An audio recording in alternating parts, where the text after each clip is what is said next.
Hi guys, Steve here from Hyrox Workouts. In this video I'm going to go through Zone 2 confusion. From speaking to a lot of people, I know this is a big issue that people have because there's so much information out there that's conflicting, and this is what I'm going to go through. So to get straight into it, Zone 2, Myzone, say it's 60% to 69%. Garmin, 70 to 80%. I'll come back to Garmin though, because theirs is a bit mixed on their site, and this will also highlight where some of the confusion comes from. If we look at Andrew Coggin 3-zone system, it's anywhere from 80% to 92%. 92%. It's 7-zone system, 73 to 79%. So already we've got a zone of 60% up to 92%.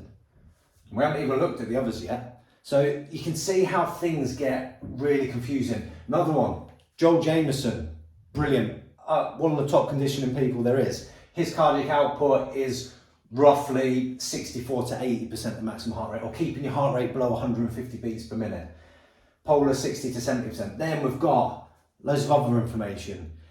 When you understand, and this is a brilliant chart, we'll come back to this as well. When you understand the physiological adaptations that you're looking to get, it then changes everything else. When you understand this, and this is from Andrew Coggin stuff, which is brilliant, it really does change anything you're doing.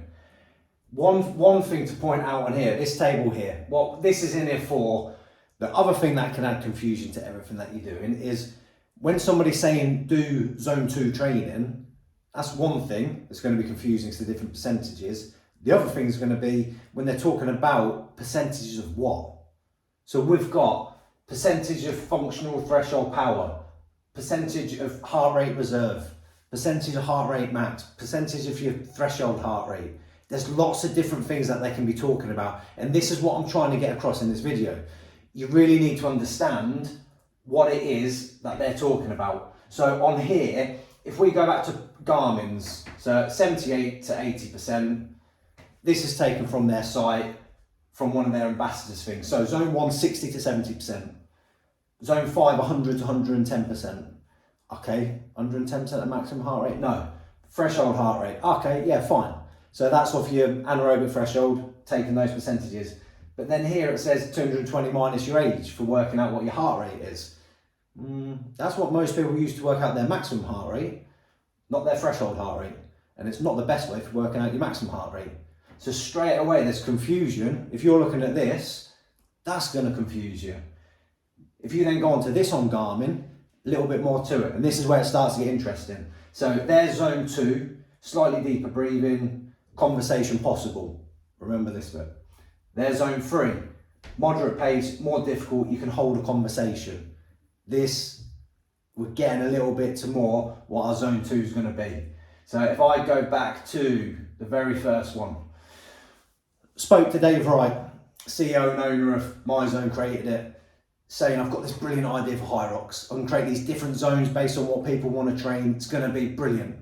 Dave's like, I love your idea, but, and it's a big but, so many people use Myzone. You've got firefighters who use it, you've got soldiers who use it, you've got so many different professional clubs that use it, and this is where it then comes back to. They're giving you information. This is straight from Dave. They're giving us information for us to interpret and us to use. So just because that happens to be Zone 2 on Myzone doesn't mean that's the Zone 2 that people are talking about that you want to be training. So if you think Zone 5, then it knocks 10% off, Zone 4, knock 10% off, knock 10% off. It's a way of giving you zones to work to. This is where it gets interesting. Peter Attia, brilliant, loads of good stuff on YouTube to watch there. Peter Attia and Inigo San Milan. So Peter Attia does some great interviews with Inigo. Peter recommends 70 to 80% for your Zone 2 training of your maximum heart rate. Again, it's a guideline. You need to take everything as a guideline. His, for him personally, he says it's a 78 to 81. So if he was working at 70%, he's not going to be getting the same physiological adaptations as he would be if he was working at 78 to 81. How does he know that? This, blood lactate. This is the key. This is the absolute key. So Inigo San Milan says if you're working at 1.7 to 1.9 minimal lactate in your bloodstream, that is your Zone 2. And there's many reasons why that's your zone 2. And in this video, I'm not going to go into all the science behind mitochondria and lactate clearance. Save that for another video, and I'll come on to that in a minute. That's the goal, that's the key, that's the gold standard, that's your zone 2. So when somebody's saying zone 2, it's just their zone 2 off their system. You can't use it off their app. They're not saying to train at that, they're just giving you information. The issue though is, unless you're having lactate tests, how are you going to know that? So it then comes down to, generally you're not. Most people don't have access to it, and when they do, how accurate is the testing, how accurate is everything else, and it changes as your body develops and changes from training. So this is where it comes back to what Garmin actually say, and what actually comes back to what Peter Attia and Inigo San Milan say. It comes down to, you should be able to, when you're doing zone 2, have a conversation, but it's hard, it's tough to hold that conversation. And the way they put it is, if you're on the phone chatting away to somebody, you should be able to chat away from them for an hour, 2 hours, and it'd be strenuous to do it, but you can keep talking, and they should know you're exercising. If they can't tell you're exercising on the other end of that call, you're not in zone 2. You're like I am now, where you're just plodding along, you're doing a little bit, you can talk normally. That isn't zone 2. You need to be pushing it up harder to get the adaptations that you're looking for. If you start really pushing it, then you're not going to get the adaptations, because you're then going to go to a higher level.